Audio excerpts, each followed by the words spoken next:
কৃষ্ণায় তে নমঃ। আমরা যে সন্ধ্যার সময় যে ঠাকুরের যে আরতিক ভজন আমরা করি, খুব ভালো, সুরটি খুব সুন্দর, স্বামীজি সব করেছেন, কিন্তু এটি যদি মানেটি আমরা ঠিক বুঝি তাহলে মনে হয় প্রভু মানে না জেনে জিনিসটা ঠিক বুঝি না, কিন্তু ভালো লাগে করি। কিন্তু আজকে আমরা কি করব, মানেটি কি বক্তব্য প্রভুর কাছে কি আমরা আমাদের আবেগটা কিভাবে প্রকাশ করতে হবে সেটি আমরা শিখতে পারবো। আর সেটা স্বামীজি আমাদেরকে বলছেন, সেটি আমরা আস্তে আস্তে করে একটু করে আলোচনা করব। টাইম বেশি লাগুক, কিন্তু এমন ভাবে আমাদের শিখে নেব যে ঠাকুরের যখন আরতিটি যখন হবে, মুখে এটি হয়তো আমরা বলবো ঠাকুরের খণ্ডন ভব, কিন্তু মনের মধ্যে সেই যে ভাবটা, ঠাকুর যে কি জিনিস, সেই আবেগটা, সেই ব্যাকুলতা যেন ঠাকুরের কাছে প্রকাশ করতে পারি, এটি মূল বক্তব্য হবে।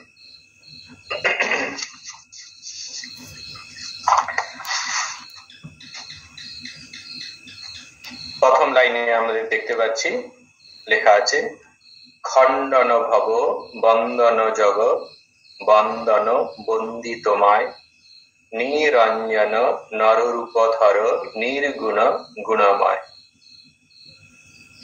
খণ্ডন ভব, খণ্ডন মানে যিনি খণ্ডন করেন, তিনি খণ্ডন নাশ করেন, যিনি খণ্ডন করেন, নাশ করেন। কি নাশ করেন, কি খণ্ডন করেন? ভববন্ধন। ভববন্ধন, ভব মানে সংসার, এই সংসারের বন্ধন যিনি নাশ করেন তিনি হচ্ছেন খণ্ডন ভব। এবং সঙ্গে সঙ্গে আমাদের প্রশ্ন উঠবে, এই সংসার বন্ধনকে নাশ করার প্রয়োজন কি, খণ্ডন করা কি দরকার? আমরা প্রত্যেকেই বুঝে গেছি সংসার যে কি জিনিস, আমরা প্রত্যেকেই কিন্তু অল্প বিস্তর সয় অভিজ্ঞতা করে নিয়েছি। মনে হয়েছিল খুব আনন্দের জায়গা, যা কিছু বস্তু আমরা গ্রহণ করেছি সেগুলো থেকে ভেবেছিলাম আনন্দ পাবো, কিন্তু একটা সময়ের পরে আমরা বুঝে গেছি এখান থেকে আনন্দের কিছু নেই, প্রত্যেকটি জিনিস দুঃখময়, প্রত্যেকটি জিনিসই দুঃখময়। এগুলো আলোচনা করেছি আমরা। কেন না, জগৎ পরিবর্তনশীল হওয়ার জন্য যে বস্তু থেকে আমরা আনন্দ পেতে চাচ্ছি সেগুলো যেহেতু পরিবর্তনশীল, সেই জন্য আমরা কোনো জিনিসকে ধরে রাখতে পারছি না, এবং সেই জন্য আনন্দটাও আমাদের কিন্তু পরিণামী হয়ে যাচ্ছে, স্থায়ী আনন্দ হচ্ছে না। সেই কারণে যেহেতু আমি আনন্দ পাচ্ছি না, স্বাভাবিকভাবে আমার মধ্যে কি হচ্ছে, দুঃখ আসছে। আমি এতক্ষণ আনন্দ পাচ্ছিলাম একটা বস্তু থেকে, সেই বস্তুটি আমার কাছ থেকে চলে গেল, সঙ্গে সঙ্গে দুঃখ হচ্ছে। এই যে দুঃখ, এখান থেকে আমি রেহাই পাচ্ছি না। সংসার আমার কাছে কি হচ্ছে, বারবার বিভিন্ন বস্তু থেকে আঘাত খেতে খেতে আজকে আমার মনে হয়েছে যে আমি কোনো কিছু চাই না। কিন্তু বললে তো হবে না, কিন্তু মন থেকে তো যাচ্ছে না। তো একমাত্র তিনিই পারেন আমাদের এই যে দুঃখ, এই যে কষ্ট, সংসার দশায় দেশে যে আমাদের যে কষ্ট, সেটিকে তিনি নাশ করতে পারেন। সেই কারণে তিনি খণ্ডন ভব বন্ধন, তিনি ভববন্ধনকে নাশ করেন। জগবন্ধন, জগৎ দ্বারা তিনি বন্দিত হন, সমস্ত জগৎ তাকে বন্দনা করে। প্রভুকে সমস্ত জগৎ বন্দনা করে। কেন? তিনি তো পরমেশ্বর, তিনি জগৎ সংসারের মালিক, তিনি তাঁরই জগৎ, তিনি জগৎ সংসার সৃষ্টি করেছেন। তাই কি করছি, সবাই সেই প্রভুকে আমরা বন্দনা করি। বন্দনা অনেক কারণে করতে পারি। তার যে আধ্যাত্মিক সাধনা তিনি দেখিয়েছেন, সেগুলো আমাদের মনকে তার প্রতি শ্রদ্ধা, তার প্রতি ভক্তিতে কি করেছে, আপ্লুত করে দিয়েছে। সেই কারণে প্রভুর চরণে আমাদের ভক্তি স্বাভাবিক ভাবেই চলে গেছে। স্বাভাবিক নিয়মে প্রভুর পাদপদ্মে আমাদের মন চলে গেছে। কিসের জন্য? তাঁর যে এই যে সাধনা, তিনি কোন মাপের মানুষ, এটি যখন আমরা ভাবি তখন আমাদের মন ভক্তিতে ভরে যায়, তার প্রতি শ্রদ্ধা জেগে ওঠে। সেই কারণে প্রভুর যে এই কীর্তি, সেটি লক্ষ্য করে জগৎ সংসার তাকে বন্দনা করছে। আমার আপনার মধ্যে সেই ব্যাকুলতা আসেনি, প্রভুকে ঠিক ঠিক আমাদের বোধ হয়নি, তাই আমরা প্রভুকে সেই রকম শ্রদ্ধা জ্ঞাপন করতে পারছি না। কিন্তু যিনি সেই রকম মহান মানব, তার যে এই যে লীলা, সেটি দেখে তারা বুঝে গেছেন এই মানুষটি সাধারণ মানুষ নয়, তিনি অবতার পুরুষ। তিনি সেই পরমেশ্বর, তিনি কি করছেন? নরলীলা করার জন্য এসেছেন, আমাদেরকে উদ্ধার করার জন্য এসেছেন, আমাদেরকে নূতন আলো দেখানোর জন্য এসেছেন, সংসারের বন্ধন থেকে, সংসারের এই কষ্ট থেকে আমাদেরকে মুক্ত করার জন্য, আমাদেরকে পথ দেখানোর জন্য তিনি এসেছেন। সেই কারণে তার প্রতি আমাদের শ্রদ্ধা ভক্তি কাঁদে, যারা এরকম জ্ঞানী, যারা ঠাকুরকে ঠিক ঠিক চিনতে পেরেছে। আমার আপনার মতো সাধারণ মানুষের মধ্যে সেই ভক্তি না আসতে পারে, কিন্তু যারা বড় মাপের মানুষ, তারা কিন্তু তার লীলা দেখে তারা বুঝতে পেরেছে। তাই আমাদের কি করতে হবে? এই মহান মানবরা যখন এত শ্রদ্ধার চোখে ঠাকুরকে দেখেছেন, ঠাকুরকে অবতার বলে ঘোষণা করেছেন, আমরাও যদি সেই ঠাকুরের পাদপদ্মে শরণ নিই, তাহলে আমাদের জীবনটিও ধন্য হয়ে যাবে। আমরা ওই সংসারের দশা থেকে, এই দুঃখ কষ্টের পারে যেতে পারবো। নিরঞ্জন, নিরঞ্জন মানে যার কোনো অঞ্জন নেই, যার মধ্যে কোনো কালিমা নেই। আমাদের মধ্যে কিছু না কিছু খারাপ গুণ আছে, প্রত্যেকের মধ্যেই আছে। কথাই বলে no one is perfect under the sun, সূর্যের নিচে কেউ পবিত্র না। কেউ যদি বলে সূর্যের নিচে থেকে, বলে আমি সূর্যের তাপ পাই না, আমাকে সূর্য আমার উপর পড়েনি, মিথ্যা কথা বলা হবে। সেরকম জগৎ সংসারে এসে কিছু না কিছু অপগুণ আমাদের মধ্যে চলে আসেই আসে। যতক্ষণ পর্যন্ত জ্ঞানে না পূর্ণ হয়ে যায়, তখন পর্যন্ত আমাদের মধ্যে কিছু না কিছু এইরকম জিনিস ঢুকেই যায়। কিন্তু প্রভু কি করছেন? নিরঞ্জন, তিনি কালিমা নয়, তার মধ্যে কোন রকম কালিমা আঁচড় লাগেনি। তিনি কি করছেন? নররূপ ধারণ। জগৎ সংসারে আমাদের আসতে হয়েছে আমাদের পূর্ব জন্মের কর্ম সংস্কারের জন্য। আমরা পূর্ব জন্মে আমাদের বাসনার জন্য আমরা আমাদের জীবনটাকে কালিমা লিপ্ত করেছি, আমাদের জীবনটিকে বাসনায় পূর্ণ করে দিয়েছি। সেই বাসনাটিকে কি করতে হয়েছে? আবার ঘোচানোর জন্য, বাসনাটিকে পূর্ণ করার জন্য আমাদেরকে জগৎ সংসারে আসতে হয়েছে। কিন্তু প্রভুর আসার কি কারণ? প্রভুর তো কোনো বাসনা নেই। তিনি কি করেছেন? তিনি অবতীর্ণ হয়েছেন আমাদের মতো চিতাদগ্ধ মানুষকে মুক্তির বারে নিয়ে যাওয়ার জন্য, শান্তির আলো দেখানোর জন্য। সেই কারণে বলা হচ্ছে নররূপ ধারণ। তিনি অবতার পুরুষ, নররূপ ধারণ করে জগতে এসেছেন। পরব্রহ্ম পরমাত্মা, তিনি নির্গুণ নিরাকার। তিনি যে কি তাকে বলা যায় না। ঠাকুর বলছেন তিনি সাকার নিরাকার, আবার সাকার নিরাকারের পার। তিনি ভক্তের কাছে সাকার রূপ ধারণ করছেন, কারণ ভক্ত তাকে ধারণা করতে পারে না। ভক্ত চায় প্রভু তার সঙ্গে কথা বলুক, তিনি যেমন আবেগ প্রকাশ করবেন সেইভাবে প্রভু সেই রকম মন নিয়ে কিন্তু প্রভু তার কাছে ফুটে ওঠে।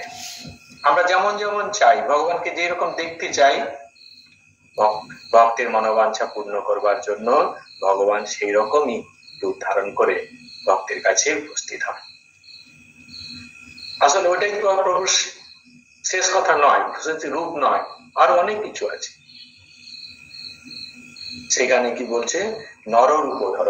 তার পরব্রহ্ম পরমাত্মা যে কি, সেটি মুখে বলা যায় না। তিনি কি করছেন? নররূপ পরিগ্রহ করে মায়াকে আশ্রয় করে তিনি কি করেন? ঈশ্বর হলেন। সেই ঈশ্বরের অবতার। ঈশ্বরের অবতার কেন অবতার নিলেন ঈশ্বর? না আমাদেরকে মুক্তির পারে নিয়ে যাওয়ার জন্য, আমাদেরকে দুঃখ কষ্টের পারে নিয়ে যেয়ে শাশ্বত শান্তি দেওয়ার জন্য, আমাদেরকে শাশ্বত শান্তি দেওয়ার জন্য তিনি কি করছেন? নররূপ ধারণ করেছেন, অবতার পুরুষ হয়েছেন তিনি। অবতীর্ণ হন, তাই তিনি অবতার। কোথা থেকে অবতীর্ণ হন? তার স্বরূপ থেকে অবতীর্ণ হন। অবতীর্ণ হন বলেই তিনি অবতার। কোথা থেকে অবতীর্ণ হয়? তার স্বরূপ থেকে তিনি অবতীর্ণ হন। তার স্বরূপ তো মুখে বলা যাচ্ছে না। পরব্রহ্ম পরমাত্মা স্বরূপ তিনি কি, তাকে বলা যাবে না। যিনি উপলব্ধি করেছেন গুণময়। ভক্ত কি করছে? তিনি যদি নির্গুণ নিরাকার হন তাহলে তাকে ভক্ত ধারণা করতে পারবেন না।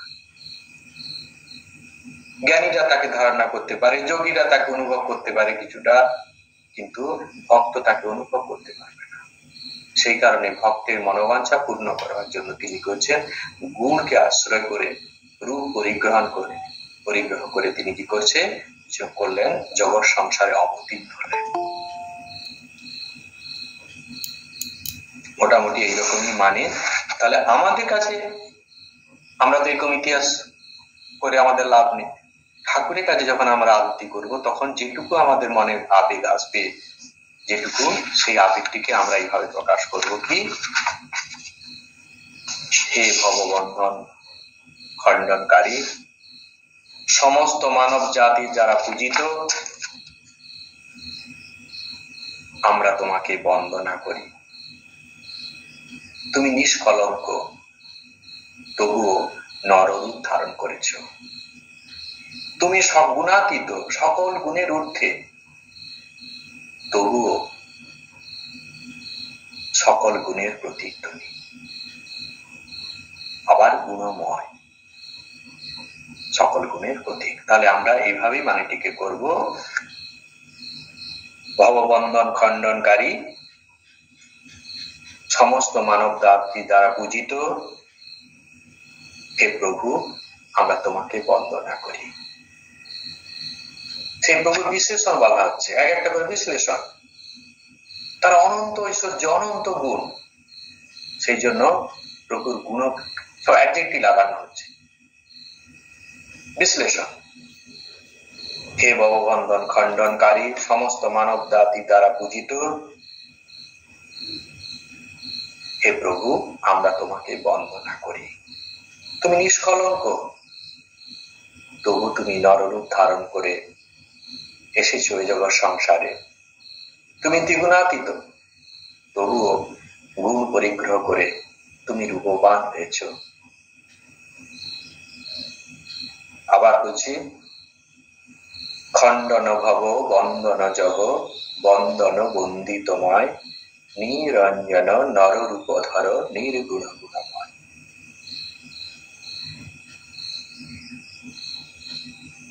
ভববন্ধন খণ্ডনকারী, সমস্ত মানব জাতি দ্বারা পূজিত, হে প্রভু আমি তোমাকে উপাসনা করি, আমি তোমাকে বন্দনা করি।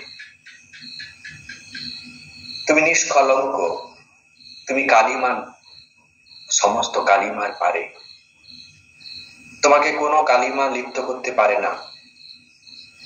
তবুও নররূপ ধারণ করে তুমি এসেছো। তুমি সকল গুণের অতীত, তবুও রূপ পরিগ্রহ করে তুমি জগৎ সংসারে এসেছো। আমাদের যখন বলবো জাস্ট ভাবনাটা এরকমই হবে, ওয়ার্ড বাই ওয়ার্ড প্রথমে মানে বলা হয়েছে, কিন্তু আমাদের যদি মানে নাও মনে থাকে আমার কোনো অসুবিধা নেই। আমাদের যে আবেগটা, প্রভুর কাছে আমাদের যে ব্যাকুলতা, সেটি যেন আমরা ঠিক ঠিক প্রকাশ করতে পারি। যখন ওই গানটি গাওয়া হবে, আরতি চলতে থাকবে, এক একটা লাইন হবে, সেখানে মুখে আমরা যেন বলতে থাকবো, সঙ্গে সঙ্গে আমাদের আবেগটাও যেন প্রভুর কাছে বলতে পারি। কেমন? হে ভববন্ধন খণ্ডনকারী সমস্ত মানব জাতি যারা পূজিত, হে প্রভু আমি তোমাকে বন্দনা করি। তুমি নিষ্কলঙ্ক তবুও নররূপ ধারণ করে জগৎ সংসারে এসেছ। তুমি দ্বিগুণের অতীত, তবুও সকল গুণের মুক্ত প্রতীক। ভক্তের মনোবাঞ্ছা পূর্ণ করবার জন্য তুমি রূপ পরীক্ষণ করেছ, যাতে সাধারণ মানুষ তোমাকে অনুভব করতে পারে। কেন তিনি রূপ পরীক্ষণ করেছেন? কারণ আমরা মনে ধারণা করতে পারবো না। আমরা চাই প্রভু আমাদের মতো একজন মানুষ হবেন, তিনি কথা বলবেন, তিনি আমাদের ভাব শুনবেন, আমাদের মনের ব্যাকুলতা তিনি শুনবেন, এটা আমরা চাই।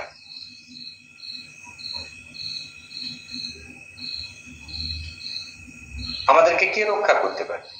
আমাদের থেকে শক্তিমান কিভাবে? তিনি রক্ষা করতে পারেন। স্বামীজি এক জায়গায় বলছেন, একটা মাছ কিভাবে তার প্রোটেক্টর কে হবে? একটা বড় মাছ তাকে রক্ষা করতে পারে। সেই রকম আমাদের মনের ভাবনা, ছোট বয়সে যখন আমাদের কোনো কেউ ভয় দেখায়, আমাদের বিপদে পড়ি, আমরা মায়ের কাছে ছুটে যাই, বাবার কাছে ছুটে যাই। কেন? বাবা মা আমাদের রক্ষা করবেন, আমাদের সমস্ত বিপদ আপদ থেকে তিনি আমাদের কি করবেন? রক্ষা করবেন। এই কারণে আমরা মায়ের কাছে ছুটে যাই, বাবার কাছে ছুটে যাই, বড়দের কাছে ছুটে চলে যাই। সেরকম প্রভুকে আমাদের কাছে আমাদের সমস্ত বিপদ আপদ থেকে রক্ষা করবে। তো আমরা তাকে যদি দেখতে না পাই, কিভাবে আমাদের মনে ব্যাকুলতা বোধ? সেই কারণে তিনি রূপ পরীক্ষা করেছেন, যাতে আমরা আমাদের মনের আবেগটি প্রভুর কাছে বলতে পারি। আর তার থেকে বড় কথা, তিনি আমাদেরকে পথ দেখাতে এসেছেন। খণ্ডন ভব বন্দন জগ বন্দন বন্দিতমায় নিরঞ্জন নররূপ ধর নির্গুণ গুণময়। তুমি নির্গুণ, তোমার কোনো গুণ নেই, তবু তুমি কি করছো? জোর করে গুণকে পরিগ্রহ করেছ। তুমি গুণাতীত, কিন্তু তবুও আমাদের কল্যাণে, আমাদের কথা ভেবে তুমি রূপ পরিগ্রহ করে আমাদের সামনে নেমে এসেছো। প্রভু তুমি অবতীর্ণ হয়েছ, নররূপ ধারণ করে, মানুষের রূপ ধারণ করে এসেছো। তুমি নিরঞ্জন, তোমার কোনো অঞ্জন নেই, তোমার মধ্যে কোনো কালিমা নেই। আমাদের শরীর দোষ গুণ করে ভরা, কিন্তু প্রভু তুমি শুদ্ধ সত্য পবিত্র সত্যগুণ, সমস্ত গুণের পারে। তুমি সত্যগুণ বললেও ভুল হয়ে যাবে, তিনি সমস্ত কিছুর পারে, কোন গুণ তাকে আশ্রয় করতে পারে না। তবুও তিনি কি করছেন? আমাদের জন্য জগৎ সংসারে তিনি এসেছেন, নেমে এসেছেন। অবতার কেন বলা হয়? আমি বললাম অবতীর্ণ হন বলে অবতার বলা হয়। কোথা থেকে অবতীর্ণ হন? তার স্বরূপ থেকে। তার স্বরূপ থেকে তিনি অবতীর্ণ হচ্ছেন। স্বরূপ থেকে তিনি ধরাতলে অবতীর্ণ হয়েছেন, তাই তিনি অবতার। ঠিক আছে, এরপরে আমরা সেকেন্ড লাইনে চলে যাচ্ছি। মোচন অঘদূষণ জগভূষণ চিৎ ঘনকায় জ্ঞানাঞ্জন বিমল নয়ন বীক্ষণে মহাজায়। মোচন অঘদূষণ, মোচন মানে যিনি মোচন করতে পারেন, মুক্ত করে দিতে পারেন, ঘুচিয়ে দিতে পারেন। অঘদূষণ, অঘ মানে পাপ, যিনি কি করছেন? অঘদূষণ মানে পাপ থেকে তিনি মুক্ত করেন, যিনি পাপ থেকে মুক্ত করে দিতে পারেন, তিনি হচ্ছেন অঘদূষণ। আবার কি? জগভূষণ, জগতের তিনি ভূষণ। জগতের ভূষণ, ভূষণ মানে গয়না, অলংকার। এটিকে দুরকম করে ভাঙা বলা যায়। জগৎ, জগৎ, জগৎ ভূষণ যাহার, মানে জগৎ সংসার যার ভূষণ, যার গয়না, যার অলংকার, এটা একরকম বলা যেতে পারে। অথবা আমি একটু ওটাকে চেঞ্জ করে দিতে পারি, ব্যাস এরকম করা যায় সমাসে। জগৎ ভূষণ যাহার আর জগৎ যার ভূষণ।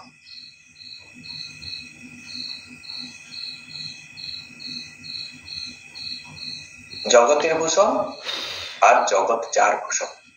জগতের ভূষণ, তিনি জগতের ভূষণ কেন?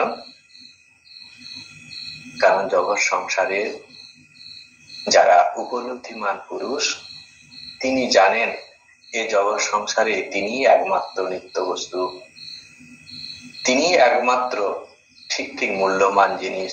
আর জগৎ সংসারে যা কিছু জিনিস সেগুলি অমূল্য, কারণ আজ আছে কাল নেই, তাই এর কোনো মূল্য নেই। সত্যি সত্যি যদি মূল্যবান জিনিস থাকে সে একমাত্র হচ্ছে ঈশ্বর। সেই কারণে জগভূষণ তিনি, জগতের ভূষণ। আর যা কিছু মূল্যবান জিনিস আছে, যা কিছু অলংকার আছে, সেগুলো সময়ের সঙ্গে সঙ্গে পরিবর্তিত হয়ে যায়। কিন্তু আমরা যদি আমাদের ঈশ্বর সত্তা লাভ করতে পারি, আমরা যে ঈশ্বরের পাদপদ্মে শরণ নিয়ে তার দিব্য সত্তা অনুভব হয়ে যায়, তাহলে তার মতো বড় ভূষণ আর কিছু নেই, তার থেকে বড় অলংকার প্রাপ্তি আর কিছু নেই। সেই কারণে জগভূষণ, জগতের তিনি ভূষণ, সমস্ত জীব জগতের তিনি ভূষণ, অলংকার। আবার জগৎ ভূষণ যা, যদি এইভাবে বলি, জগতের ভূষণ আর জগৎ ভূষণ যা। এই যে প্রকৃতি দেখতে পাচ্ছি, তিনি তো সৃষ্টি করেছেন। ঘুরিতে যে মানেটা কেমন হয়ে যাচ্ছে? জগতের ভূষণ আর জগৎ ভূষণ যার। এই জগৎ যে দেখতে পাচ্ছি, তিনি কি করছেন? সৃষ্টি করছেন। যা কিছু আমরা দেখতে পাচ্ছি, আকাশ বাতাস, গাছ গাছড়া, প্রকৃতি, এই যে সুন্দর আমরা রূপ রস গন্ধ অনুভব করছি, সমস্ত তিনি সৃষ্টি করছেন। তাহলে ঈশ্বরের সৃষ্টি এটা, ঈশ্বরের ঐশ্বর্য এটা, ঈশ্বরের ভূষণ। এই কারণে ঈশ্বরের ভূষণ, ঈশ্বরের ঐশ্বর্য। আমাদের অলংকার কিসে করি? নিজের ঐশ্বর্য। এটা আমার কি হচ্ছে, বিভিন্ন জিনিস করে আমরা কি হচ্ছে, আমাদের রূপবান তৈরি করি। ঈশ্বরের পরিপূর্ণতা, তার যে সৃষ্টি, তাকে দেখে বোঝা যায় যে বাহ কি সুন্দর তিনি সৃষ্টি করেছেন, তার সব অলংকার এগুলি। আমরা অলংকার কোথায় লাগাই? আমাদের শরীরে অলংকার লাগাই। প্রভু যেন জগৎ সংসার সৃষ্টি করে সমস্ত অলংকারকে যেন নিজের মধ্যেই রেখেছেন, কারণ তিনি কারণ রূপে ভেতরে আছেন। আর সমস্ত দেখতে পাচ্ছি তার অলংকার গুলি, এই সৃষ্টি তার হচ্ছে অলংকার। সেই কারণে বলা হচ্ছে জগৎ যার ভূষণ, এই জগৎ সংসার তারই ভূষণ। এই জন্য রামেশ্বর বলা হয়, রাম ঈশ্বর যাহার, রামেশ্বর।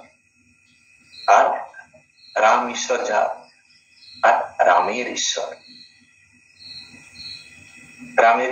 রামের ঈশ্বরকে ভগবান শিব, আর রাম ঈশ্বর যাহার। রাম কার ঈশ্বর? শিবের হচ্ছে ঈশ্বর রাম। সেই কারণে ব্যাপারটা করে দিলে মানেটা পুরো চেঞ্জ হয়ে গেল।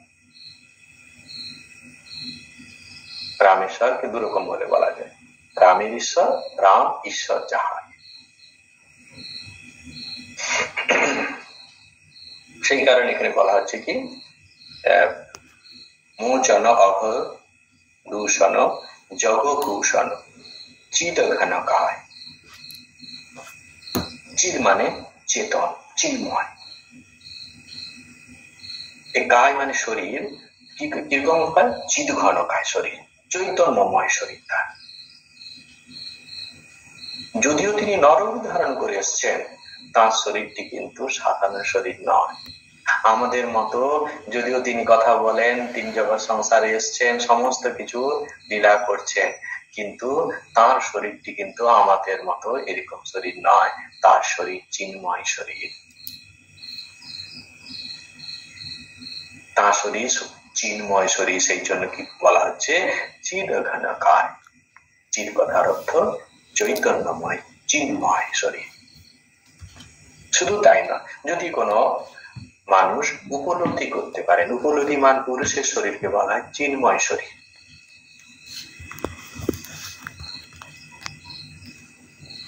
তো প্রভু শরীর চিন্ময় শরীর, সেই জন্য এখানে বলা হচ্ছে চিদ ঘনকায়, চিন্ময় শরীর। সাধারণ শরীর, আমাদের শরীরটি পঞ্চতত্ত্ব দিয়ে তৈরি।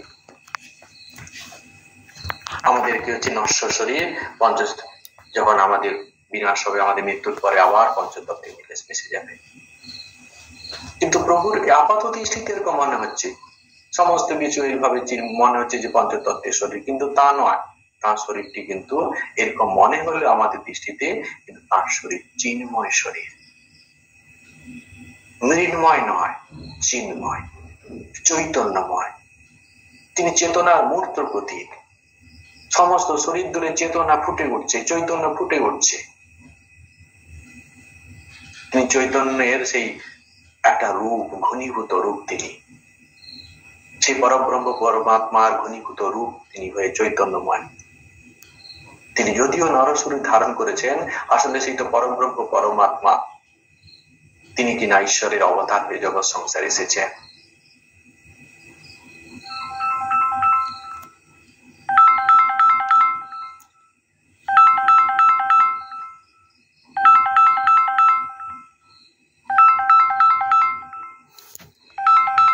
কাজে লাগিয়েছে। তিনি বিবেককে সবসময় জাগিয়ে রেখেছেন। বিবেকবান তিনি, সমস্ত অবস্থায় এই বিবেকটি তার মধ্যে কাজ করছে, জ্ঞানের অঞ্জন তার মধ্যে লাগানো আছে। সেই কারণে কি করছেন, তিনি কখনোই এ জালে পড়েন না। জ্ঞানাঞ্জন বিমল নয়ন। মন বিমল মানে একবারে শুদ্ধ শব্দ, এই মলিনতা থেকে মুক্ত। অবিদ্যা রূপ যে মলিনতা, অজ্ঞানতা রূপ যে মলিনতা, সেখান থেকে তিনি সম্পূর্ণরূপে মুক্ত। এই অবিদ্যা, এই অজ্ঞানতা, এগুলো প্রভুকে স্পর্শ করতে পারে না। সেই জন্য বলছে বিমল নয়ন। তার চোখটা কি করছে, তার নয়ন হচ্ছে অবিদ্যা কালিমা থেকে সম্পূর্ণ মুক্ত। আমাদের চোখটা কি কালিমা লিপ্ত, সেই কারণে আমরা আমাদের চোখ দিয়ে যা কিছু দেখি তাতে আমরা ভুল দেখছি, আমরা অজ্ঞানতায় জড়িয়ে পড়ছি। কিন্তু প্রভু তিনি বস্তু জগৎ সংসারে সমস্ত কিছুকে দেখছেন, কিন্তু তার যে দৃষ্টি, সেই জ্ঞানের দৃষ্টি জগৎ সংসার যখন দেখছেন, তিনি কি দেখতে পাচ্ছেন, সমস্ত জায়গায় তাঁরই সত্তা দেখতে পাচ্ছেন, সমস্ত জায়গায় তিনি ঈশ্বরকে দেখছেন। প্রভু কি করছেন, সমস্ত জায়গায় সর্বভূতে ব্রহ্ম দর্শন, সমস্ত জায়গায় তিনি কি করছেন, সেই পরমাত্মাকে দর্শন করছেন। আমরা কি করছি, একটা মানুষকে যখন দেখছি তাকে শরীর হিসাবে দেখছি, তার সঙ্গে একটা রিলেশন তৈরি হয়ে যাচ্ছে, সঙ্গে সঙ্গে অ্যাটাচমেন্ট তৈরি হয়ে যাচ্ছে।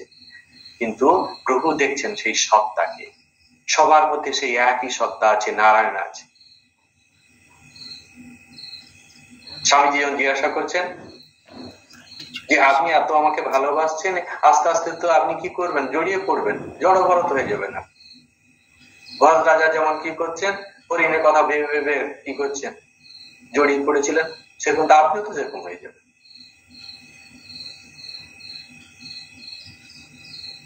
ঠাকুর কি বললেন, আমি তোদেরকে নারায়ণ দৃষ্টিতে দেখি।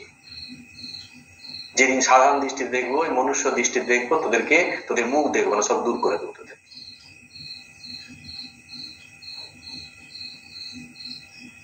সর্বভূতে তিনি কি করছেন, নারায়ণকে দেখছেন। কিন্তু আমাদের অবিদ্যার চোখ, সেই কারণে আমরা মানুষকে ইন্ডিভিজুয়াল কোন একটা রিলেশনের মধ্যে দেখতে থাকি। স্ত্রী পুরুষ পশু পাখি সবার মধ্যে তিনি সেই নারায়ণকে দেখতে পাচ্ছেন। আমরা কিন্তু সেই দৃষ্টিতে আমরা দেখি না, বা দেখার অভ্যাস করি না। প্রভুর চোখটি বিমল নয়ন, কোন রকম কালিমাতে লিপ্ত নয়। বিক্ষণে মোহ যায়। আর সেই প্রভু এত শুদ্ধ সত্য, তিনি এত পূর্ণ জ্ঞানে প্রতিষ্ঠিত, তিনি শান্ত প্রভু, শান্ত জগদীশ্বর। তার কৃপা দৃষ্টিতে কি হয়, মোহ যায়। আমাদের জগৎ জনম জনমে যে অজ্ঞানতা, আমাদের মধ্যে যে মোহ বাসনা, পাওয়ার ইচ্ছা, সমস্ত বাসনা নিমেষের মধ্যে কেটে যেতে পারে তার এক পলক চোখের দৃষ্টিতে। বিক্ষণে মোহ যায়। একবার যিনি দিকে বা দৃষ্টি করেন, তাহলে আমাদের সমস্ত কিছু মনের অজ্ঞানতা কেটে যায় সমস্ত নিমেষের মধ্যে। অথবা আমরা যদি তাকে বিক্ষণে মোহ যায়, প্রভু যদি আমাদের দিকে তাকান, তাতেই যেন আমাদের তার কৃপাতে আমাদের সমস্ত কিছু মলিনতা চলে যেতে পারে। আমরা জগতের স্বার্থ সত্য সেটা আমরা বুঝতে পারবো, এ অজ্ঞানতার পারে আমরা চলে যেতে পারবো। ঠিক তেমনি ভাবে আমরাও যদি বিবেকের কে জাগিয়ে একবার প্রভুর দিক সেই রকম দৃষ্টিতে দেখতে থাকি, তাহলে কিন্তু আমাদের মধ্য থেকেও সেই অজ্ঞানতা ধীরে ধীরে চলে যাবে। সেই জন্য বলছে বিক্ষণে মোহ যায়। প্রভুকে যদি আমরা সেরকম ভাবে দৃষ্টি দেখি, তাহলে ধীরে ধীরে আমার মধ্য থেকে সেই অজ্ঞানতা কেটে যাবে। আগুনের কাছে থাকলে যেমন কি হয়, ধীরে ধীরে শরীর গরম হয়ে যায়, ঠিক তেমনি ভাবে প্রভুর সংস্পর্শে যদি থাকি আমরা, প্রভুর এই গুণকীর্তন যদি আমরা করতে থাকি, তার কথা আর এই অমৃত কথা শুনতে শুনতে আমরা যতই কালিমা লিপ্ত হই না কেন, সংসার দশায় যতই আমরা জড়িয়ে যাই না কেন, ধীরে ধীরে আমাদের মধ্যে কি হবে, জ্ঞানালোক ফুটে উঠবে, আমরা সমস্ত রকম মোহের পারে চলে যেতে পারবো। তার নামের এত শক্তি, তাকে দেখলেও আমাদের এতটাই উপকার হবে। তার নামের যেমন শক্তি, তার রূপেরও যেমন শক্তি, তাকে দেখলেই আমাদের সমস্ত কিছু বন্ধন থেকে আমরা চলে যেতে পারবো, সমস্ত বন্ধনের পারে চলে যেতে পারবো আমরা। আমাদের অভ্যাস করতে হবে সেই মন নিয়ে প্রভুর দিকে তাকাতে, সেই মন নিয়ে প্রভুকে ডাকতে। সেই জন্য বিক্ষণে মোহ যায়। তিনি যদি আমার দিকে লক্ষ্য করেন, আমাদের দিকে একবার কৃপা দৃষ্টি করেন। গীতাতে ভগবান বলছেন না, মুখং করতি বাচালং পঙ্গুং লঙ্ঘয়তে গিরি। তিনি যদি চান, একটা বোবা মুখ, তিনি বোবা কথা বলতে পারে না, বাচাল করে দিতে পারে তাকে। পঙ্গুং লঙ্ঘয়তে গিরি, যিনি খোড়া, তার দ্বারা কখনো গিরি পর্বত অতিক্রম সম্ভব আমরা ভাবতে পারি কখন, কিন্তু প্রভু যদি চান, তাহলে তাকে দিয়ে তিনি কি করতে পারেন, গিরি পর্বত পর্যন্ত এত শক্তি আছে তার মধ্যে, এই পর্বতকে অতিক্রম করা সেই খোড়া ব্যক্তির কোন রকম কোন কষ্টের কারণ হবে না। প্রভুর কৃপায় সমস্ত কিছু সম্ভব, শুধু আমাদের সব সময় তার শরণাপন্ন হয়ে যেতে হবে। কারণ আমরা আমাদের কতটা শক্তি সেটা আমরা কিন্তু এই জগৎ সংসারে থেকে আমরা বুঝে গেছি। তাই এখন নিজেকে আর দেখানোর দরকার নেই, নিজের শক্তির আর পরীক্ষার দরকার নেই। আমরা বুঝে গেছি আমাদের দ্বারা সমস্ত কাজ সম্ভব নয়। প্রার্থনা করি তিনি কি করবেন, আমাদের প্রার্থনা তিনি নিশ্চয়ই শুনবেন এবং আমাদের মধ্যে সেই কৃপা দৃষ্টি তিনি ফেলাবেন, যার দ্বারা সেই কৃপা দৃষ্টি ফেললে তিনি কি হবে, আমাদের মধ্য থেকে সমস্ত অজ্ঞানতা চলে যাবে। তাহলে আমরা এই যদি সরল ভাবে আমরা মানুষই বলি, তখন কি কোন দাঁড়াবে, মোচনাদূষণ। তাহলে বলবো, হে সকল দোষ ত্রুটি পরিশুদ্ধকারী, হে জগতের ভূষণ স্বরূপ, তুমি চিন্ময়ধারী, তত্ত্ব জ্ঞান রূপ কাজল দ্বারা তুমি কি করছো, তোমার চোখে আছে, সেই কারণে সমস্ত রকম কলুষ থেকে মুক্ত। আমাদেরকে আমাদের সমস্ত অজ্ঞানতাকে তুমি এক নজরে কি করতে পারো, দূর করে দিতে পারো। কি বলবো, আবার বলছি, সকল দোষ ত্রুটি পরিশুদ্ধকারী, হে জগতের ভূষণ স্বরূপ, হে চিন্ময় দেহধারী, হে বিশুদ্ধ চেতনার মুক্ত প্রতীক, জ্ঞান রূপ। অঞ্জন তোমার চক্ষুকে সবসময় ঢেকে রেখেছে, তাই তুমি কি করছো, কোনো কিছুতে লিপ্ত হও না, সমস্ত মোহের পারে তুমি তোমার কৃপা দৃষ্টিতে আমাদের সমস্ত অজ্ঞানতা নিমেষের মধ্যে চলে যেতে পারে, কিংবা আমরা যদি তোমার দিকে একবার সেই মন নিয়ে দেখি তাহলে আমাদের মধ্য থেকেও সেই অজ্ঞানতা কেটে যাবে। প্রভুকে এইভাবে ব্যাকুল হয়ে তার কাছে প্রার্থনা যে তুমি কি জিনিস, প্রভু যে কি সেটিকে তার কাছে বলা। প্রভু তোমার মধ্যে এত শক্তি আছে, তুমি একবার যদি কৃপা দৃষ্টি করো, আমি যত পাপ করি না কেন আমি নিমেষের মধ্যে চলে যেতে পারি, তোমার এতই শক্তি। গিরিশচন্দ্র ঘোষের কিরকম বিশ্বাস ছিল, ঠাকুরকে সঙ্গে পরিচয় হওয়ার পরে, ঠাকুরের কৃপা পাওয়ার পরে তিনি বলছেন কি, আমি যদি জানতাম ঠাকুরের সঙ্গে আমার পরিচয় হবে তবে আরো এই ধরনের অনৈতিক কাজ আরো করে ফেলতাম, আরো করতাম। তিনি জানেন প্রভু এত শক্তি, নিমেষের মধ্যে আমাকে শুদ্ধ করে দিয়েছেন, আমাকে একবারে সম্পূর্ণরূপে পবিত্র করে দিয়েছেন।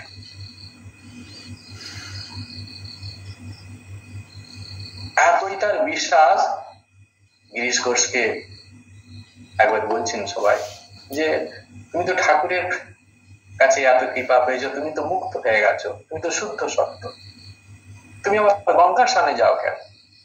বলছে কেন যাই জানো, আমি গঙ্গাতে নামলে গঙ্গা শুদ্ধ হয়ে যায়। সকাল থেকে সন্ধ্যা পর্যন্ত যে গঙ্গার মধ্যে কত মানুষ, পাপি তাপি মানুষ এসে কি করে, এখানে স্নান করে, গঙ্গা অপবিত্র হয়ে পড়ে। যে মুহূর্তে আমি গঙ্গার মধ্যে নেমে যাই, ঠাকুরের ছোঁয়া আমার মধ্যে লেগেছে, তাই গঙ্গার মধ্যে যে মুহূর্তে আমি যাই গঙ্গা পবিত্র হয়ে যায়। কতটা বিশ্বাস ঠাকুরের প্রতি। ঠিক এই ধরনের মন নিয়ে, এই ধরনের ব্যাকুলতা নিয়ে, এই ধরনের ভাবনা নিয়ে আমরা যদি প্রভুর কাছে ব্যাকুল ভাবে প্রার্থনা করি, তার কৃপায় আমরাও ধীরে ধীরে তার প্রতি দৃঢ় বিশ্বাস, গভীর বিশ্বাস আমরা লাভ করতে পারবো। তিনি যে সত্যি সত্যি সেই ভগবান, তিনি যে আমাদেরকে কৃপা করার জন্য এসেছেন, আমাদের সমস্ত পাপ তাপের পারে নিয়ে যাওয়ার জন্য তিনি জগৎ সংসারে এসেছেন, আমাদের হাত ধরে নিয়ে যাবেন। এটি তিনি ধীরে ধীরে বুঝিয়ে দেবেন, আমরাও ধীরে ধীরে বুঝতে পারবো। এখন শুধু বিবেকটিকে জাগিয়ে ঠাকুরের কাছে বারবার প্রার্থনা করা যে প্রভু তোমার মধ্যে এত শক্তি আছে, তুমি একবার যদি আমার দিকে তাকাও, আমার মধ্যে যে অজ্ঞানতা আছে, আমার মধ্যে যে কুভাব কুচিন্তা আছে, যে মনের মধ্যে জেগে ওঠে, সমস্ত বৃত্তির পারে তুমি আমাকে নিমেষের মধ্যে নিয়ে যেতে পারো। তোমার এতটাই শক্তি, তুমি কৃপা করে আমার মধ্য থেকে সমস্ত অজ্ঞানতাকে কাটিয়ে আমার মধ্যে জ্ঞানালোক দাও, যাতে তোমার দিব্য সত্তাকে আমি লাভ করতে পারি, তোমার যথার্থ স্বরূপকে আমি বুঝতে পারি, তোমার প্রতি ভক্তি শ্রদ্ধা যেন আমার মধ্যে জেগে ওঠে। এইটিকে ভাবনা হবে আমাদের সবসময়। যখনই আমরা লাইনটি পড়বো আরতির সময়, তখন আমরা আরতি গাইব ঠিকই, সঙ্গে সঙ্গে মনের মধ্যে এই আবেগটি প্রভুর কাছে না, এই আপিলটি আমরা যেন করি মনে মনে, তবে সেই আরতি ঠিক হবে। না হলে আরতি গিয়ে গেলাম কিন্তু ঠিক বুঝতে পারলাম না, মনের আবেগটি ঠিক প্রকাশ করতে পারলাম না, তাহলে ঠিক হলো না।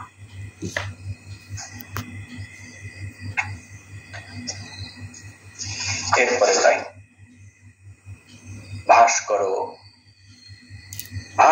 ভাব সাগর চির উন্মদ প্রেম কথা।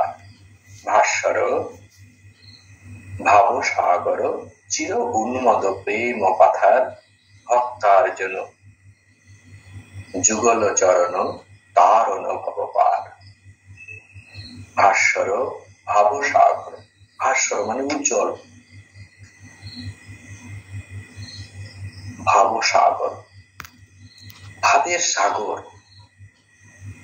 সাগর মানে বিশাল জায়গা, সাগর বলতে কি জিনিস আমরা বুঝতে পারছি, বিশাল, কল্পনার মধ্যে আনা যাবে না। প্রভু আমাদের ভাবের সাগর, ভাবের সাগর তিনি। সেই কারণে কি বলা হচ্ছে, ভাবসাগর।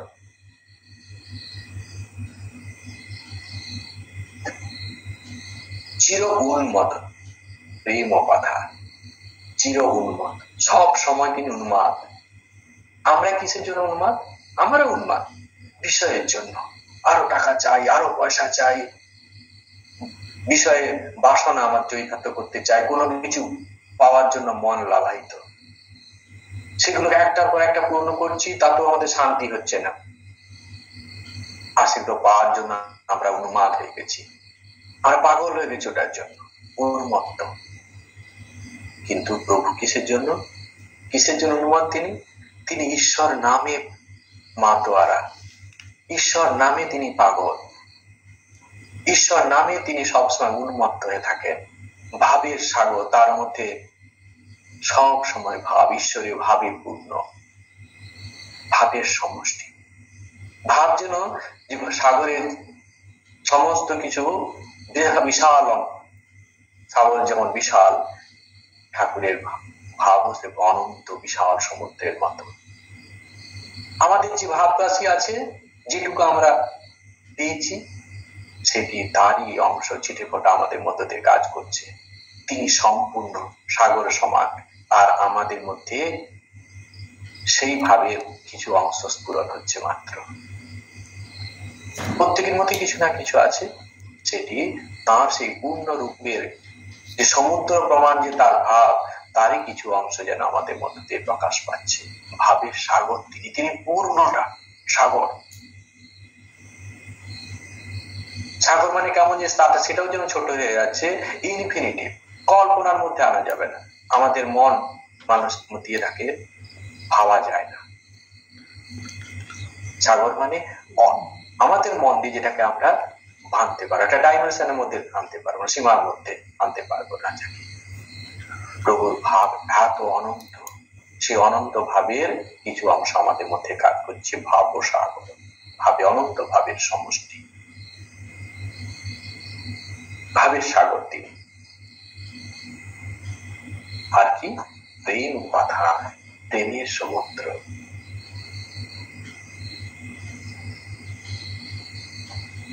ঠাকুরের মধ্যে যেমন সব সময় তিনি প্রেমে পরিপূর্ণ, সবার প্রতি তার ভালোবাসা, আনন্দ স্বরূপ, সচ্চিদ আনন্দ, তার মধ্য দিয়ে আনন্দ প্রকাশ পাচ্ছে সব সময়, প্রেমে পরিপূর্ণ, ভক্তার জন্য। এটা কি ভক্তির দ্বারা অর্জন করা যায়, ভক্তার জন্য। আরেকটি বলা যেতে পারে ভক্তের দ্বারা অর্জিত। ভক্তের এটি যুগল চরণ, তার যে দুটি চরণ, তার যে চরণ যুগল আছে, সেটি ভক্তির দ্বারা লাভ করা যায়। আমরা যদি তার কাছে ব্যাকুলে প্রার্থনা করি, তার সেবা পূজা করতে থাকি, তার নাম গুণ কীর্তন করতে থাকি, তাহলে ধীরে ধীরে তার প্রতি, তার পাদপদ্মে আমাদের ভক্তি বিশ্বাস আসবে, তার উপরে আমার ভক্তি আসবে, তার প্রতি শ্রদ্ধা জেগে উঠবে। তিনি তখন কি করবেন? আমাদের সমস্ত কিছু অঙ্কর বঙ্কর, আমাদের মধ্যে যা কিছু আছে, যা মলিনতা আছে, সমস্ত অজ্ঞানতাটাকে তিনি নিমিষের মধ্যে কাটিয়ে দিতে পারেন। কেন? তার কাছে এটা সাধারণ জিনিস, কোনো কিছুর মধ্যে নয়, এটা মূল্যের মধ্যেই পড়ে না। ঈশ্বরের দৃষ্টিতে এটা কোনো কিছুই নেই, যেন মনুষ্য শরীরে এগুলো স্বাভাবিক জিনিস। তিনি এত বড় ডাক্তার যে তিনি এইসব রোগকে নিমেষের মধ্যে তিনি কি করতেন? ঠিক করে দিতে পারেন। ভবরোগবোধ, এই কারণে তিনি ভবরোগবোধ। যত কঠিন রোগ হোক না কেন, নিমেষের মধ্যে তিনি ভালো করে দিতে পারেন। তার চোখের দৃষ্টিতে, তার এক পলক চাউনিতে কি হয়? আমাদের সমস্ত অজ্ঞানতা, সমস্ত ইন্দ্রবৃত্তির পারে আমাদেরকে নিয়ে চলে যেতে পারে। তার অনুভব পায়, সেই কারণে বলা হচ্ছে তারণ, মানে তারণ কর্তা। তিনি কি করতে পারেন? আমাদেরকে উদ্ধার করে দিতে পারেন, উদ্ধার কর্তা তিনি। ভবপার, এই সংসার, এই যে সংসারের কষ্ট দুঃখের মধ্যে আমরা আছি, সংসার সমুদ্র যেখানের মধ্যে আমরা ছটফট করছি, সেখান থেকে তিনি তারণ করতে পারেন, সেখান থেকে তিনি উদ্ধার করে নিয়ে যেতে পারেন। তারণ ভবপার, তিনি উদ্ধার কর্তা, তার উদ্ধার করার ক্ষমতা আছে, রাখেন তিনি, সেই কারণে তারণ ভবপার। তাহলে ভাস্বর মানে উজ্জ্বল, যে দীপ্তিমান, ভাব সাগর, সমস্ত ভাবের সাগর তিনি। চির উন্মদ মানে সব সময় তিনি কিছু পাগল, উন্মত্ত, ওই ভাবে সব সময় মা মা বলে তিনি কি ঠাকুর কি করছেন, পাগলের মতো করে বেড়াচ্ছেন। আমাদের দৃষ্টিতে আমরা তো সাধারণ মানুষ, তার দৃষ্টিতে তার যে সেই ভাব সেটিকে আমরা গ্রহণ করতে পারছি না, তাই আমরা বলছি ঠাকুর। তিনি ঈশ্বরের কথা ছাড়া অন্য কোনো কথা শুনতে পারছেন না। আমরা যেন বিষয় কথা শুনতে খুব ভালোবাসি, কুচিন্তা কুভাবনা স্বাভাবিকভাবে আমাদের মনের মধ্যে জেগে ওঠে, কিন্তু প্রভু আমাদের সব সময় ঈশ্বরীয় কথা, সব সময় তার মধ্যে ঈশ্বরীয় ভাব জেগে ওঠে।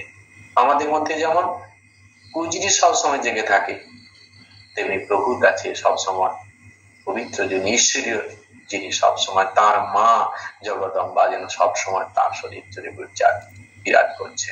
এছাড়া তিনি কিছুই বোঝেন না, সব সময় সেই মার নামে তিনি বিভোর, সেই ঈশ্বরের তত্ত্ব নিয়ে তিনি বিভোর, ভাবের সাগর তিনি, চির উন্মত্ত, প্রেম ও পাথার, আর তিনি প্রেমময়।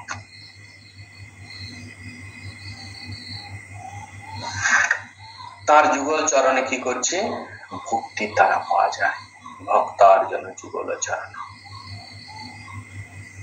কেন আমি ভক্তি করব, আমাদের কি প্রভুর পায়ে কেন আমরা শরণ নেব, কেন তার কাছে ভক্তি করব, তার চরণ যুগলে কেন আমরা আমাদের আরতি জানাবো, একটাই কারণ, তার অনুভব বা তিনি সংসার বন্ধন থেকে তিনি কি করে আমাদের নিয়ে যেতে পারেন। এ প্রভু জগৎ জ্বালায় ছটফট করতে করতে প্রাণ যায় যায় অবস্থা, তোমার পাদ পদ্মের এত শক্তি যে ওই পায়ের চতায় যদি একবার যদি শরণ কেউ নেয়, জগৎ সংসারে জগৎ জ্বালা থেকে সমস্ত নিমেষের মধ্যে সে উদ্ধার পেয়ে যেতে পারে। তাই প্রভু আমি তোমার চরণে সাথ নিয়েছি, আশ্রয় নিয়েছি, আমাকে কৃপা করে এখান থেকে তারণ করো প্রভু। এই অজ্ঞানতার মধ্যে আমি জড়িয়ে নিজেকে আমি আর বেঁচে বাঁচতে পারছি না, ওখান থেকে আমি বেরিয়ে যেতে পারছি না। প্রভু তুমি পারো, তোমার পাদ পদ্মের এমন শক্তি যে ওখানে যদি একবার জোর করে ধরে ফেলে, নিমেষের মধ্যে মোহ পারে চলে যেতে পারে। তাই প্রভুর কাছে আমাদের এরকমই রাখতে হবে, যখনই আমরা প্রার্থনা করব আমাদের ভাব ঠিক এই ভাবনাটি, যে প্রভুর কাছে আমরা এই ব্যাকুল ভাবে বলছি, তোমার চরণে আমরা আশ্রয় নিয়েছি, আমাদেরকে ধারণ করো প্রভু, তোমাতে এতটাই শক্তি আছে। তাহলে তুমি উজ্জ্বল ভাব সমুদ্র, সদা উচ্ছ্বাসিত প্রেম সিন্ধু, তোমার চরণ যুগল ভক্তগণের লক্ষ্য বা ভক্তি দ্বারা লাভ করা যায়। তুমি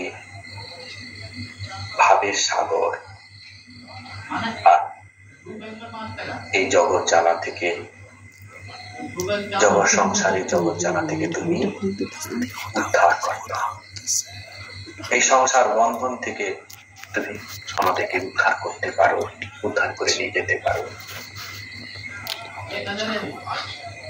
ভাস্বর ভব সাগর, তুমি দীপ্তিমান, ভাবের সাগর, চির উন্মত্ত, প্রেমের পাথা তুমি, ভক্তগণের লক্ষ্য আপনার পবিত্র চরণ দিয়ে আমাদেরকে এই ভবপার থেকে, ভবপারে এই সংসারের জ্বালা থেকে আমাদেরকে নিমেষের মধ্যে শাশ্বত শান্তি আলোতে নিয়ে যেতে পারে। হে দীপ্তিমান, হে ভাবের সাগর, হে চির উন্মত্ত প্রেমের পাহাড়, ভক্তগণের লক্ষ্য আপনার পবিত্র চরণ, ভবসাগর পারাবারের একমাত্র উদ্ধার কর্তা তুমি। ঠাকুরের কাছে আমাদের একটা আরতি, তিনি কত তার মধ্যে গুণ আছে, সেই গুণের তার কাছে স্তুতি করছি, সঙ্গে সঙ্গে আমাদের ব্যাকুলতা, আমরা কি চাই তার কাছে, তার গুণে স্তুতি করে তার কাছে সেটা স্মরণ করে দিচ্ছি যে প্রভু তোমার তো এত শক্তি, তোমার চরণ যুগলে এত শক্তি যে সেখানে যদি একবার কেউ আশ্রয় নেয় সেই পা দুটোকে যদি ধরে ফেলে নিমেষের মধ্যে সংসারের সমস্ত জ্বালা থেকে সে মুক্ত হয়ে যেতে পারে, নিমেষের মধ্যে অজ্ঞানতার পারে সে চলে যেতে পারে। আর তুমি কেমন? আমাদের মধ্যে বিন্দু মাত্র ঈশ্বরের কথা আসে না, ঈশ্বরের প্রতি প্রেম ভক্তি আসে না, আর তুমি প্রেমের সাগর। তুমি কৃপা করে আমাকে সেই ছিটে ফোটা একটু তোমার প্রতি ব্যাকুলতায় নিয়ে যাও, যেন ঈশ্বরের প্রসঙ্গ সবসময় আমাকেও শুনতে ভালো লাগে, আমাদের মধ্যেও যেন ধীরে ধীরে তোমার কথা শুনতে, তোমার সে দিব্য সত্তার কথা শুনতে, তোমার লীলা চিন্তন করতে আমাদের যেন মন ভালো লাগে, আমাদের যেন ইচ্ছে হয়, আমাদের যেন বারবার ব্যাকুলতা জেগে ওঠে। আজকে হয়তো একটু এলো, বিচার করে মনে এলো, কিন্তু কালকে আবার চলে গেল, কিন্তু কন্টিনিউয়াস তো এলো ধরাবর যেন তোমার পাদপদ্মে মুক্তি আমাদের ভক্তি আসে, সেটি সব তার পাদপদ্মে আবেদন করা। আর এখন কি বলছে, তার পায়ের পাদপদ্মে যদি শরণ নেওয়া যায় তাহলে কি সংসারের এই দুঃখ কষ্ট থেকে আমরা রেহাই পেতে পারি। তাহলে আমরা কি করব, এই যে তিনটি স্ট্যান্ডে আমরা আলোচনা করলাম, এটি যখনই আমাদের আরতি হবে আমরা সঙ্গে সঙ্গে এটিকে ঠিক এই কথাগুলি, এই যে ভাবটা আমরা ঠাকুরের কাছে আমরা অ্যাপ্লাই করব, ঠাকুরের কাছে যেন ওই ভাবটাই আমরা ব্যাকুল ভাবে মনে মনে প্রকাশ করব, সেইভাবেই ঠাকুরকে আমি ধরতে। গান হচ্ছে গানের মতো গান করছি, সঙ্গে সঙ্গে যে তার আসল অর্থটা কি সেটা আমি ঠাকুরের কাছে বলি, আমাদের ভাবনা প্রত্যেক দিন যেন আমাদের এখন থেকে আরতি যখন শুনবো এইভাবে যেন প্রভুকে আমরা আমাদের মনের আরতিটি যেন জানাই। যাদের কাছাকাছি আশ্রমে যেখানে আরতি হয় সেখানে যাওয়ার সুযোগ আছে সেখানে যাবেন, যদি নাও থাকে তাহলে কত সময় তো চাই, একটু যদি আমরা সন্ধ্যার কোন একটি সময় সন্ধ্যা আরতি যে ক্যাসেটটি আছে বা সিডি যাদের কাছে আছে, যাই হোক না কেন, সেই মোবাইলের মধ্যে হোক কিংবা অন্য কোথাও কোনো সিস্টেম দেখে হোক, ওটা একটু যদি শুনতে থাকেন দেখুন মনটি খুব ভালো লাগবে। আর যেহেতু আমরা কথাগুলি আলোচনা করছি, আমরা যখন এগুলোর ওই আরতিটি শুনবো তখন প্রভুর প্রতি আমাদের ব্যাকুলতাটি, শ্রদ্ধার ভাবটি অন্যরকম ভাবে প্রকাশ পাবে, তার প্রতি ভক্তির ভাবটি আর একটি নূতন ভাবে প্রকাশ পাবে, আরো নূতন ভাবে প্রকাশ পাবে। এটি খুব দরকার, নাহলে শুধু খণ্ডন ভাব বলে গেলাম কিন্তু বুঝলাম না কি ব্যাপার, তাহলে ঠিক মনের আরতিটা প্রকাশ করা হবে না। এটি খুব দরকার, আমরা ধীরে ধীরে এগোবো যাতে আমরা প্রত্যেকটি জিনিস আমরা বুঝতে পারি। ওয়ার্ড বাই ওয়ার্ড সবসময় মনে যদি নাও থাকে না মানে, কিন্তু আমাদের টোটাল যে মিনিংটা, ভাবার্থ যেটা, সেটি কিন্তু খুবই ইম্পর্টেন্ট। আমাদের ভাবার্থটি খুব ইম্পর্টেন্ট, প্রত্যেকটি ওয়ার্ডের মানে জানতেই হবে এমন কোনো দরকার নেই। আমরা পণ্ডিত হতে চাই না, কিন্তু আমরা ঠাকুরের প্রতি যে ভাবটা, আবেগটা, সেটা যেন আমরা প্রকাশ করতে পারি। ব্যাস, আজকে এই পর্যন্ত। ভালো থাকুন, আনন্দে থাকুন, আবার পরে ক্লাসে কথা হবে। ওম শান্তি শান্তি শান্তি। হরি ওম তৎসৎ। শ্রী রামকৃষ্ণার্পণমস্তু।